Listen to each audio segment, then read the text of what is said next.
KG, ladies and gentlemen, Kevin Gorg, side rink analyst for the Minnesota Wild, into what would be his third decade. He's 2 decades plus, analyzing Wild hockey for profit. Also the analyst at Canterbury Park. He's one of the 2 analysts that make up the Steam team. Yours truly, the announcer, a couple of analysts, Kevin Gorg and Angela Herman. And by the way, speaking of Canterbury Park, if those of you here at the State Fair are listening, if you haven't gotten enough fun today, Canterbury races this evening at 5 o'clock, canterburypark.com. Every Thursday, big-time $2 specials. Admission, just $2. Hot dogs, Budweiser's, Pepsi products, $2 each. And I bring it up because we're in deep stretch of the 2026 Canterbury Park season. KG will be on the microphone calling races tonight, canterburypark.com. Now, we get the A topic for Kevin and I, and there are a lot of things to discuss, and it's always great having beloved Senor Spotty here at the State Fair with us. And it's 10:06. Good morning. This would be for you and for your family, taking another family step today, right? Post Yes. Kenny, your father, Yep.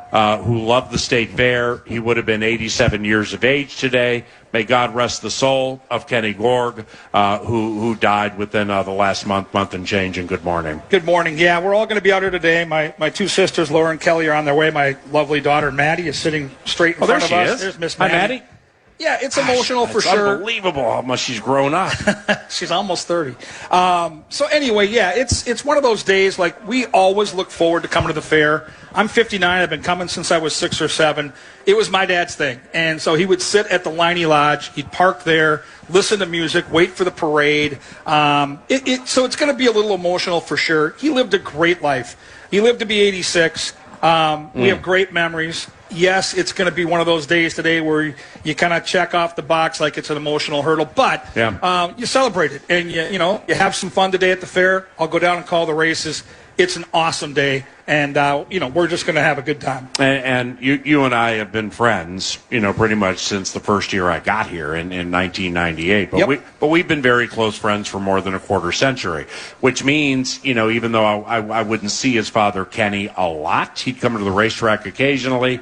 But this, I started doing state fairs with Dubé in 1998 when the Coleman line was like 3 people and the Humphrey line was like 4 people. And, Jesse the Body Ventura's governor line was 500 people long. So Dubers and I kind of knew what was next for us with the way that was developing. I met Kevin shortly after that. During, let's say from 2000, 2001 on, a staple, given I've, outside of the pandemic, I think, have done, a show at the State Fair every single year, shows at the State Fair every year. Your father walking by and then coming by eventually in a wheelchair and now not coming by. I mean, it just really, if it hits me at a 7 out of 10, man, then you got to be a 15 out of 10 at this moment right now. Yeah, I got here a little before 8 o'clock. Just rolling by, man, and wave, PA, hi. He loved that I would come over and do the radio with you. He thought that was a really big deal. And I rolled by the Liney Lodge about an hour ago, tipped my hat. It's cool, right? Like, it's a great family memory.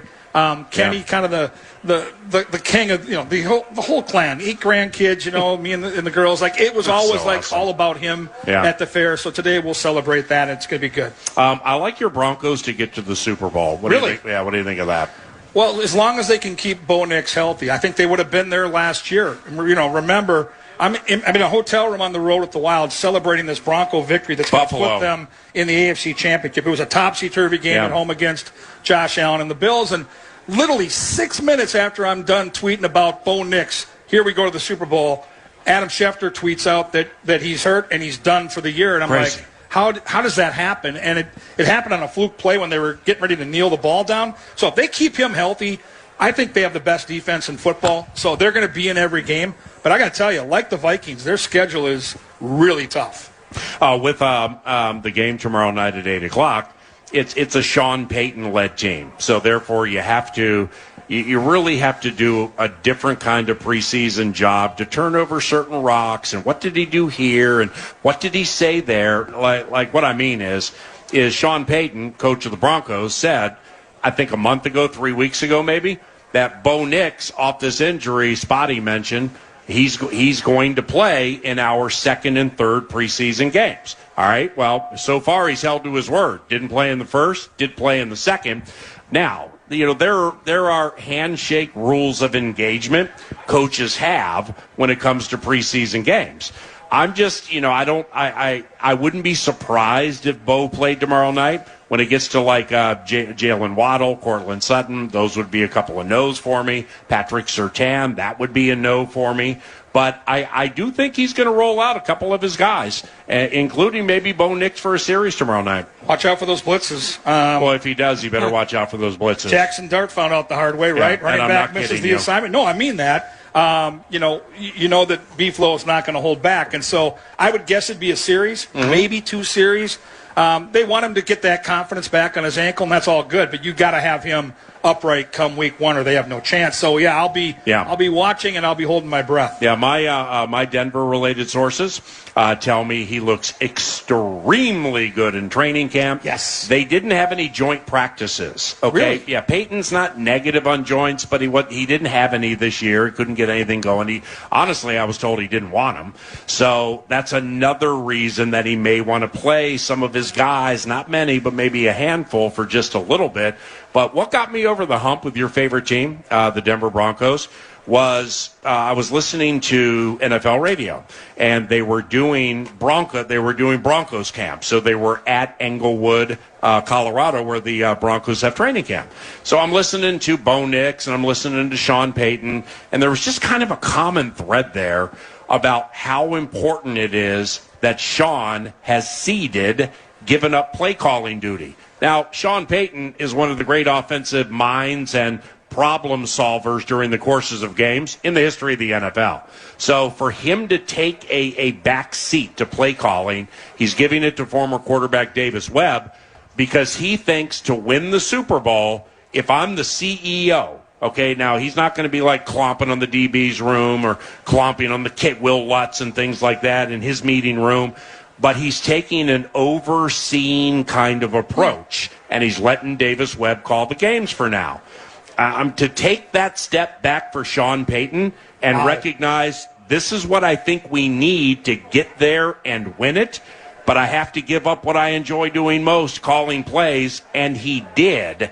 So he kind of took an ego step back, which I think is going to be a big-time benefit for your squad. I just hope it includes scheming up Pat Bryant, because every year I go into my fantasy football drafts looking for a forgotten Bronco that can really kind of save my season. Pat Bryant is not going to get any attention from defenses with Waddle and Sutton being who they are. Right. He's got great chemistry with Bo Nix, and I think Pat Bryant could be that third receiver, a lot like Jennings in Minnesota. I have no idea why this guy's not getting attention. Both these guys could score between 6 and 10 touchdowns, and you can get them almost at the end of your fantasy drafts. Yeah. I'm all over Jennings. I'm all over Pat Bryant. A couple of really sneaky wide receivers that maybe will be on the field, well, maybe tomorrow night.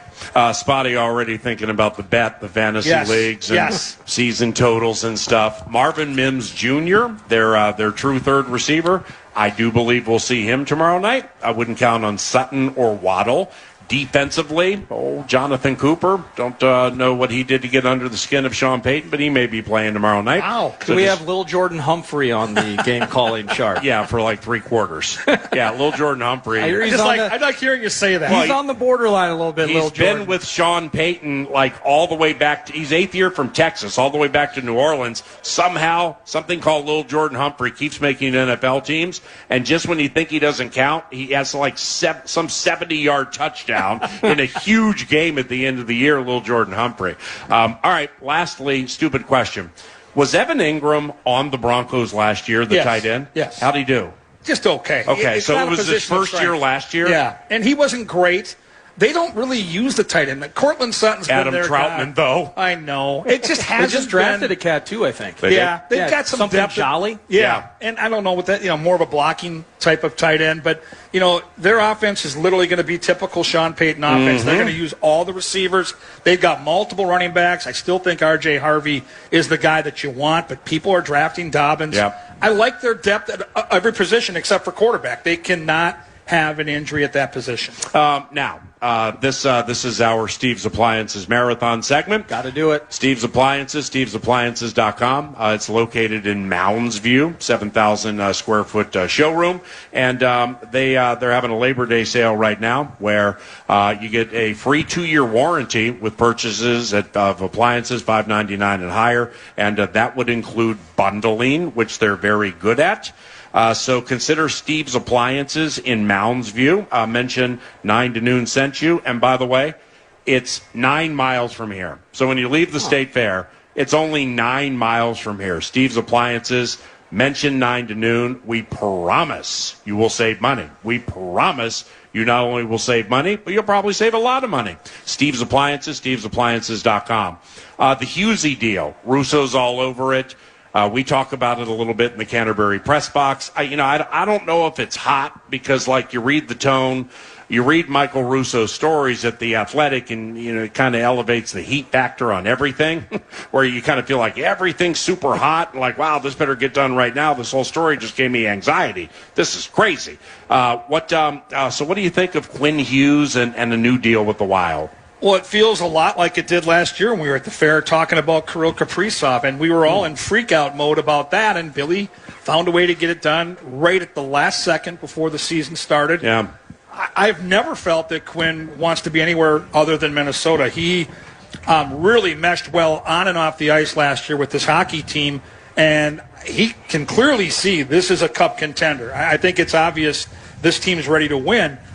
The reason I believe it's taking as long as it is, and Bill Guerin's always talked about this, and I worked an event with Billy and some of our corporate sponsors about 3 weeks ago, and he said, listen, I get the question all the time. These things take time. These are huge decisions for teams, but they're also huge decisions for players and their crew. And so Billy said not to panic. It might take longer than you want it to, but it's going to get done, and I believe that. Yeah. Part of the reason it might be taking this long is the Avalanche are in the same process right now with Cale Makar. Yeah. They're the top 2 defensemen in the world. And so I think the Makar thing might be what Quinn and his agent are waiting for to maybe set the market. I know the Wild would like to lock him up for 6, 7, 8 years. My guess is, PA, it ends up being a 3-year deal. It ends up being somewhere between 17 and $20 million a year. And bottom line is, the way the cap's going up, he's worth it. They can afford it, and it'll get done. I believe it'll get done. I'm a little surprised it's taken as long as it has. Somebody who's become a really good friend of mine who covers hockey for the Toronto Sun, his name is Adam Daniel, and he travels worldwide unearthing European prospects, stuff like that. Adam Daniel, accomplished pianist, but also hockey writer for the Toronto Sun. I was chatting with him about this very subject, and he said the exact same thing. But he made it sound like the Makar side is not budging with the Lanch until they see what Hughesy gets. It's a stare down. You know what I'm saying? Yeah, I know what you're saying. And, well, how much does the Makar? They want to go long with Makar too, right? Of course they do. They're going to try to get him for 8 at 20. So if they're going long at 8. How does that necessarily impact the 3 for Hughes, if that's what you land on? Just the number. It really comes down to the salary per year. And I think if Makar gets 20, I'm guessing that Quinn's going to get at least 19. Like, that's just the market and where it's going. And if you watch the Wild last year, before December the 12th and after December the 12th, the impact he makes on the game, on this team, it can't be argued. Like, this guy is an absolute game breaker at his position, and it's somebody the Wild feel like, and I think, from the coaching staff through Bill Guerin and the management staff, they have to have here. And the thing I love is all these guys that played for Team USA want to be a part of something with Billy Guerin. So I'm really not worried.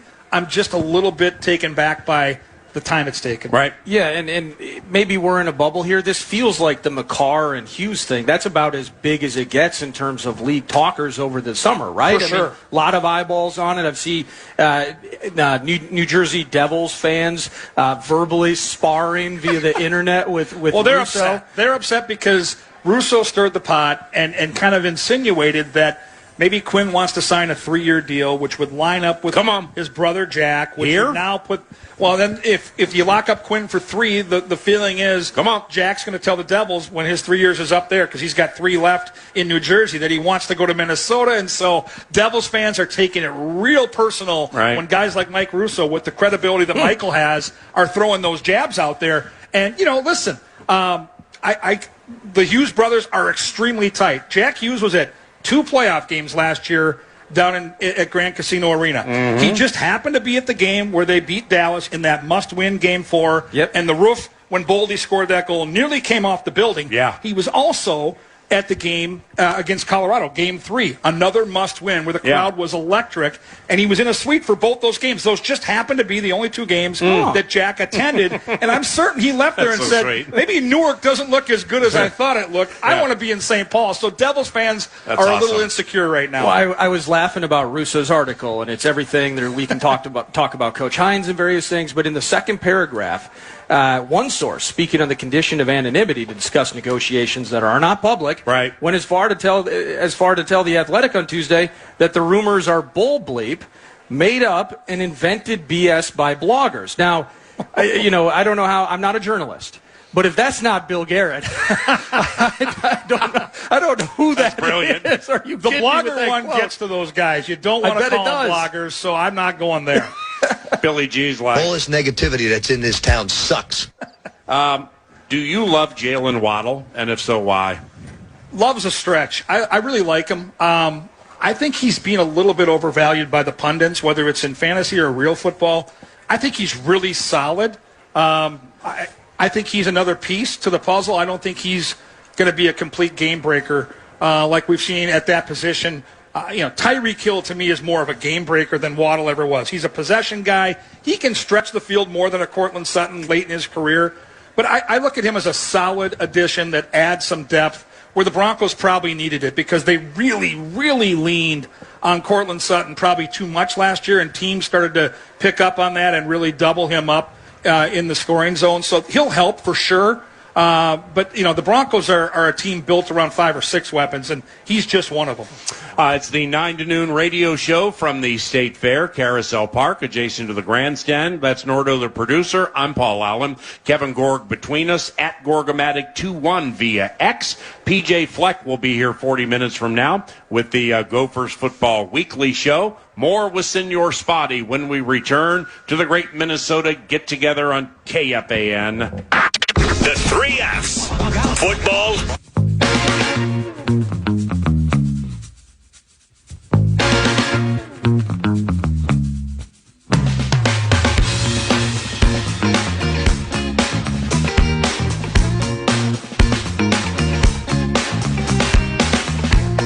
Did you hold the line last night at the amphitheater next to Canterbury Park with Toto and the Romantics? I was not there. I had some friends that were there. Oh, really? And said it was spectacular. I have yet to attend a concert there. I can't wait to do it because everyone that goes there says the same thing. Mm-hmm. Sight lines, the grassy knoll, the vibe. And I love that. I love Foreigner. I love all that stuff. I love that 80s music, Toto. All that's right in my wheelhouse. They've all made their run through there. Mm-hmm. Christopher Cross was there sailing. Are you kidding me? Mm-hmm. So, I'm all about that. Remember the yacht rock band we had last year? Yeah. They're here next week twice playing a free concert. And yes. Where? At the fair? Yes. And wow. I am attending. Those guys were great. Incredible. It was the best Canterbury concert we've ever done. The one by the grandstand there. So, until Friday with Here Come the Mummies. The Mummies are going to be epic. Mummies Friday night. Nordo heard the wah-wah pedal. He immediately had to get 3 tickets. Oh, I'm in on that. Apparently it's a cool bit. They're all dressed up as mummies, and they're elite. They're elite mummified. Musicians. Yeah, they're up there rocking. They're fully mummified. Jeff Madej used to be a roadie for that group, so I'm excited to see Jeff's band, his buddies, on that stage. Yeah, well, he's the one who recruited the Allman Brothers to actually start it. Jeff Madej, the leader of the Canterbury Press Box at CBY Track Flack. When he was a roadie with the Allman Brothers, he recruited them to put on the mummy garb, and people are like, wow, where did these guys come from? They're probably no good. No, it's actually the Allman Brothers. You just can't see them. So tonight, who knows? It might be Robert Plant playing with Neil Sean. and maybe Mickey Curry on drums. I mean, it could be unbelievable. Friday, here come the Mummies, CanterburyPark.com. Did you say Madej used to roadie for them? Absolutely. Yeah, for the Allman Brothers. What an eclectic life Jeff Madej has made. Well, when you're that smart. Yeah, that was 6 months. He can do it all. His run with Little River Band for a year and a half. He co-wrote the song Reminiscing. Oh, I love that song. So that's why he's been able to work at Canterbury as long as he has, the mailbox money from the song Reminiscing. Unbelievable. Yeah, what a guy. Second to none. Don't leave home without him. What do you most enjoy about your job with the Wild? I most enjoy getting to go kind of behind the scenes and talk to the coaches and get to know them on a personal level, getting to know the guys away from the microphones and the cameras, and living vicariously. And I know you do this with the football team. You end up living vicariously through the team. Yeah, we're stuffed in the back of the bird. No, we're not hanging out with these guys on the road. But when you're there every day, all year, through an 8 or 9 month season, you really get to know these guys on a personal level. And I love that part. Like if you would have told 6 or 7 year old Kevin Gorg that when you're older, you're going to get paid to ride on a private plane with an NHL team, and you're going to be on the ice level against the glass, watching the team, interviewing these players, I would have thought you were insane. Like, it's a dream job, and I don't take it for granted. And this time of year, I always get excited because, you know, the dream every time you start a season is, can this team go all the way? And I really believe this group right now, the way they're assembled, is right there. And so when you get to camp now, it's a different vibe, right? Like, these guys are all business. They are ready to rock. An 84-game schedule, so less preseason, fake hockey, more real hockey, and I can't wait. You know, tough thing into this season, though, Gorg, as you prepare for 26-27, who's going to be the new Tarps Off interview? Great question. Now that Jake Middleton has moved on, we're going to have to find somebody that'll do those intermission interviews with you, Tarps Off. I know that ladies throughout the Twin Cities have been clamoring for Marcus Foligno to be the new Tarps Off guy, and I absolutely will bring that to him during training camp. I'm comfortable enough to talk to the Moose about that. I just know one thing, and one thing for sure, it's not going to be me. With the Tarps Off? Yes. Why? Why not? Because I have mirrors at home, and I know what I don't want to show on TV. What if Boss du jour says, we're having a problem with the Tarps Off interviews? With the players, it's just like they're either taking off their shirts and they're super chiseled, and you know they want you to do it, and they'll give you $500 extra every game for one of the between period interviews to have your shirt off. True story. Are you in or out? Let me finish. True story. A couple years ago, John King, who's one of the most creative advertising minds in town. Oh, he did that thing with you and Stalock and those guys, it's incredible, right? That thing was the bomb. They came to the Wild, and at the time, it was, FanDuel Sports North, and said, we want to do a commercial, Gorg and Middleton shirtless. And right away, I'm like, oh God. Hang on here. Yes. So, thankfully, Tony Tortorisi, longtime boss man at FanDuel, Fox Sports North, Valleys, the whole thing, stood up for me and said, no, we're not putting our, in quotations, talent on the air shirtless. Middleton, yes. Gorg, no. I have worn remember the T-shirts they had, the Jake Middleton Tarps Off T-shirts? I've worn that for an interview. That's probably as far as I want to take it. But it's a great question because we're going to miss Jake. Like, it's part of the business. The Wild made a decision. I think the trade will end up being a good thing for them on the ice. It's not going to be good for me because Jake was really one of my absolute go-to guys. I mean, hard on the sleeve, great personality. Terrific interviews. Tarps Off, awesome interviews. We're going to miss the heck out of Jake Middleton, but there's a ton of personality. Maybe a guy like McCarron. Yeah. He's certainly a guy that would be up for that, I guess. And we're going to find someone. With the height differentiation. Well, I don't love the height. Brief disclaimer, kids. This show is naughty and might make you a potty mouth. If Miracle Ball wins again, would you vote for that mare for Canterbury Horse of the Year? It would make her a 5-time winner at Canterbury. I don't know how you argue it. Well, claiming horse. I don't care. Doesn't bother me. Okay, see that's what's coming down the road. I think I just hope Jeff. I would assume Miracle Ball will be on the Horse of the Year ballot. 100%. Yeah, probably don't have to write the horse in. I'm a Revac apologist. I'm a Rocco Wrench Racing apologist. Love him. Love the team. But if she wins again, and she's probably going to run within the next week and a half, 2 weeks. I mean, if she's a 5-time winner at Canterbury this spring and summer, Well, it's either her or Moral Dilemma for Horse of the Year, right? It is, and here's the deal. With Canterbury, Moral Dilemma has to be at least a write-in. My sister Laura, my sister Kelly, brother-in-law Bob. Hello. Goodness, I haven't seen you in so long, girl. Here's the deal. Canterbury is a racetrack built on claiming horses. Maddie's right there. It's built on claiming horses. And so they're the heart and soul, the nuts and bolts of our racing product. You get a horse, that horse wins one more time. It has to happen. Now, with that in mind, before I forget, if you're coming to Canterbury tonight, whether you're here at the fair or listening in parts beyond, race 5, number 5. Great race on the Canterbury turf. It's a turf sprint. Big field, big price potential. Jermaine Bridgeman, as you know, Paul, is one of our best turf jockeys. He's on a horse named Birdie Be Gone. Hey. Now, call them all. Oh, for Teddy G. Call them all for the Samsons is hot. Hey. Back-to-back wins with Kelsey. Sorry, Mouse. We're going Birdie Be Gone at 8-1 to shock the world around 7 o'clock tonight. Come to Shakopee and let's make some money. $2 specials tonight. Admission, Budweiser's, hot dogs, and Pepsi products, $2 each every Thursday at Canterbury. Why are we preaching this so hard?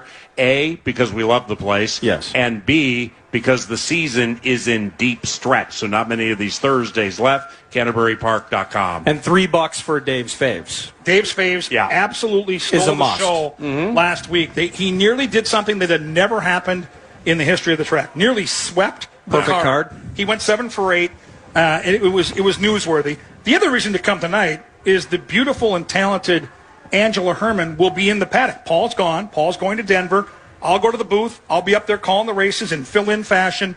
Angela Herman, immensely talented, sharp handicapper. Boom. Get out there, see her in the paddock. Hopefully she's with me on Birdie Be Gone. We haven't exchanged picks yet, but she'll be out there running the show. How many races have you called in your illustrious career? Well, because you are incredibly good at it. I do it, but again now, if Kevin did it full time, he would be top 5 announcer in the country, and I mean that from the bottom it's of legit. my heart. It's legit. You are so good. But he does it with the binoculars like the pros do it. My eyesight, holding the program, I need the cheaters. Yeah, so you I'm got off your the readers TV. on. That's okay. But I love doing it. It's fun at the end of the year. I look forward to it. So let's do the math. Probably 5 days a year he's out. 7-8 races a time, 40 a year. Yeah, I've probably done 700-800, which is kind of fun. Yeah, I wouldn't be able to leave and go with the Vikings on preseason games and feel totally comfortable with it if you weren't as dedicated and good at it as you are. And people used to take the other side of the equation with me, and I thought it was stupid, where it's kind of like, Kevin's really good calling races. Okay, well, I mean, the ship sailed a quarter century ago with me worrying about losing this job. So I'm actually very happy that he's very good. So therefore, the bosses and stuff like that. Bosses and stuff like that are not like, wow, this is a big step down. It's not. It's on par. And man, I can't thank you enough for putting the time in that you do. I love it. Yeah, the key card still works. Now, back to the Wild for a second, chatting about Quinn Hughes. Do you feel like this is a finished product? I mean, if you want to, you can show the stands. You must have taken a calligraphy class, or once again, it's just experience. A placard. It's a placard. I have to have that. It's color-coded. And but you try to build a depth chart just like he does for football, and you kind of see where the pieces fall. You have the best color-coded prep. It's not close in all of sports, but obviously Dylan Larkin's been a talker and such, and I think there's a lot of fans out there. We're going for bottom 2 line at the trade deadline, and then it's like, well, we're holding our pieces for the summer. Then Jesper plays out of his mind, so we love him. We can't replace him. We got a hip or something with Gustafson. Yeah, Gus Bus. Yeah, Bus. But to that end, now Larkin's still hanging out there. And is this a finished product, do you think? It's not. And whether it happens now, and if it happens now, when I say now, between now and game 1, it's probably going to be Dylan Larkin. The Red Wings have been pretty frontal. They're taking the C away. They're not sure they're going to play the guy. They're in a really tight spot with him. He wants out. We don't know if the Wild are going to get him. Wait, there's still Larkin hope? There's still hope. 100%. Jeez. Now, I'm not saying it's going to happen because I think it's very up in the air. The reason I bring it up the way I do is Kevin and I, working at the racetrack as closely as we do, there were times in June around 4th of July where 10 people, every race card, walked up to Kevin and I and said one of 2 things. PA, what do you think of them Queens?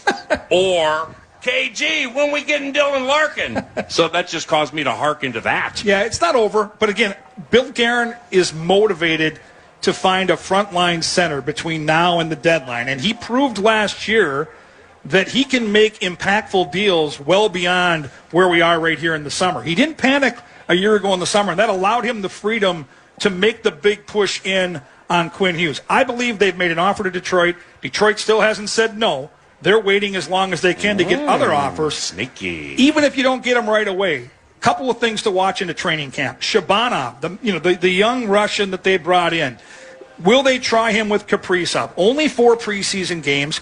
Kirill likely only going to play 1 or 2. Will you put Shabanov on a line with Kirill and give that a chance? Will you try Boldy at center? Give that a look. I still think there's a chance that Matt Boldy could be a really impactful center, even though he's great at wing. And then what do you have with Charlie Stramel? Like these kids that have been dominant at the D1 level. This kid played at Michigan State. They were highly ranked. He was good in the faceoff circle. He's got that Charlie Coyle kind of build. He's big. He's rugged. He's strong. Did he get hurt last year? 2 years ago. 2 years. And then at the end of last year. Yeah, okay, end of last year, he would have actually played a game or 2 down the stretch. You're exactly right. So can he be impactful enough to make the club out of camp? And then you've got guys like Hunter Haight that have been knocking at the door. The one thing Bill Guerin assured us, and again, with some of the moves he made, and it's, again, Zuccarello not being here, those are points you have to replace. Somebody's got to step up, whether it's Hunter Haight, Stramel, Shabanov, the Coleman cat they got, who I think is going to be really solid from Calgary. Those are the players I'm going into camp. I know what the rest of these guys are, and they're great. I want to see who can rise up and help Billy in the top 6. Ladies and gentlemen, KG. Can we get a witness and a raucous round of applause for KG, Kevin Gorg? He's one of the finest and nice enough to join us at the State Fair, day 1 for the 9 to noon show. Now, the Golden Gophers Football Weekly show is here at 11 o'clock. That means Golden Gophers head coach P.J. Fleck is going to be here 15 minutes from now. We're going to preview that a little bit and mix it up with one of our teammates, Justin Gard, producer of Bumper to Bumper. He'll join 9 to noon around the corner from the Great Minnesota Get-Together on FM 100.3 KFAN. Game day starts at Hy-Vee. Before you fire up the grill, stock up on all your tailgating favorites, from fresh brats and burgers to chips.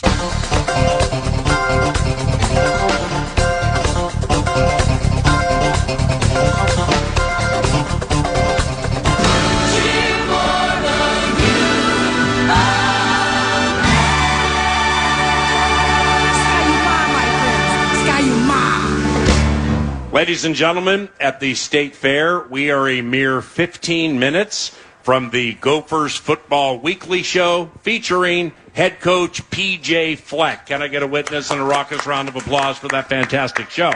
One of the co-hosts of the show is also the producer for Bumper to Bumper, sideline analyst for Gophers football, Vox for Gophers women's basketball, and so on. Ladies and gentlemen, from KFAN, Justin Gard. How about that? How about that? JG, how was Flushing Meadows? First things first, you're the only host that knows how to work the button bar out here, so good job by you. Thank you. Good job by you. How you doing? Flushing Meadows was great. We just checked out a little bit of the U.S. Open Fan Week. I was just telling Nordo, probably our last family vacation with 3 kids. I think we're done. I think it's over. Period? It's over. Or for the summer? No, I think no reason to do it. I think from now on we are not taking family vacations. It was L after L after L. The 3 kids fought. I've been waiting 3 days to talk about this. Really? Oh, it was horrendous. Well, it was horrendous. So you are clearly, with respect, and by the way, an underrated facet of life. Absence makes the heart grow fonder. Yeah. And here's what I mean. So you're angling for a way to get back to Flushing Meadows, days gone by, like by yourself? Yes. Or with Bob Hagan. Or Bob Hagan would be good. Or my oldest. I was telling Nordo, because we were doing an off-the-air fan dads. My oldest son could move to New York right now. He's almost 12. He could move there, live in a studio in Murray Hill, and be fine. He could figure it out. He would have no issues. My younger 2 didn't. My wife doesn't love crowds. So it was fighting from sun up to sundown. And we're glad to be home, but it was fine. It was cool. I got to see Serena. Does little Jilly win all the battles?